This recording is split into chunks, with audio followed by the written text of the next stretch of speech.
प्रचार हेउ बा न हेउ भंडारी पोखरी रे भाजपा निश्चय जितिब।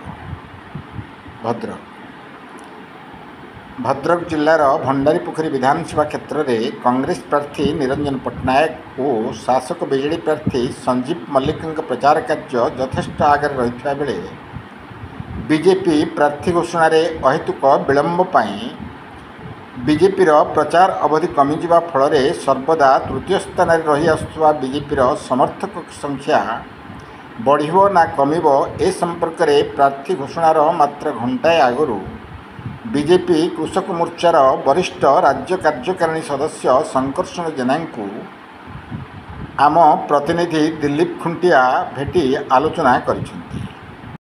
आपण परिचय करेंगे। संकर्षण जेना राज्य कृषक मोर्चा कार्यकारिणी सदस्य। आपन कन्स्टिट्यूट कोटा भंडारी पोखरी एटा भंडारी पोखरी विधानसभा। ठीक अच्छे। आपंकर भंडारी पोखरी विधानसभा कांग्रेस बीजेडी प्रचार कार्यक्रम माहौल बहुत बड़ रकम चलती आपन सेमती रोड शो प्रचार देखा मिलूनी कौन कारण? आमर आज प्रचार मूल्य किसी ना आम दीर्घ 5 वर्ष धरी ये विधानसभा क्षेत्र में नेतृत्व जी अच्छा आमर समस्ते 5 वर्ष धरी प्रति घर घर बुली कोविड समय आरंभ कर इत्यादि इत्यादि कार घर पोड़ी कार व्रतर कार बाघर कार मगा कम सबुथ आम व्यस्त रही समस्त घर को जाइए एवं सबू लोक ही आमको चिन्हित से कौन असुविधा हबार ना। आपन प्रार्थी बहुत अच्छा आशायी प्रार्थी बहुत अच्छा भर जी भी आप फरक पड़ोनी आशायी प्रार्थी तो स्वाभाविक रे दल जो आगू बढ़ी निश्चित आशायी रे किंतु दल जहाँ को निष्पत्ति कर सी ही आमर नेता आम निश्चित भाव अग्राधिकार दे।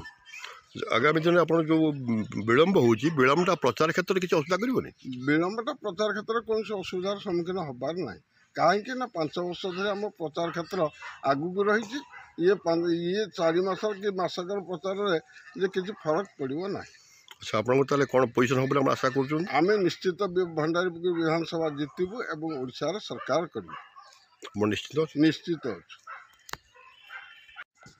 जो टिकट विलंब संपर्क में आप दलीय लोक मानक कौन कहना चाहिए? किसी विलंब मोर दलीय लोक मानक विशेष अनुरोध एम कौन विव्रत हबार ना दल जहाँ को निष्पत्ति कर तो विलंब टे किंतु निष्पत्ति जहाँ को कर ही आम स्वागत करवा कौन सन्देह ना निश्चित भंडारी पोखरी आम जितवा कौन सन्देह ना।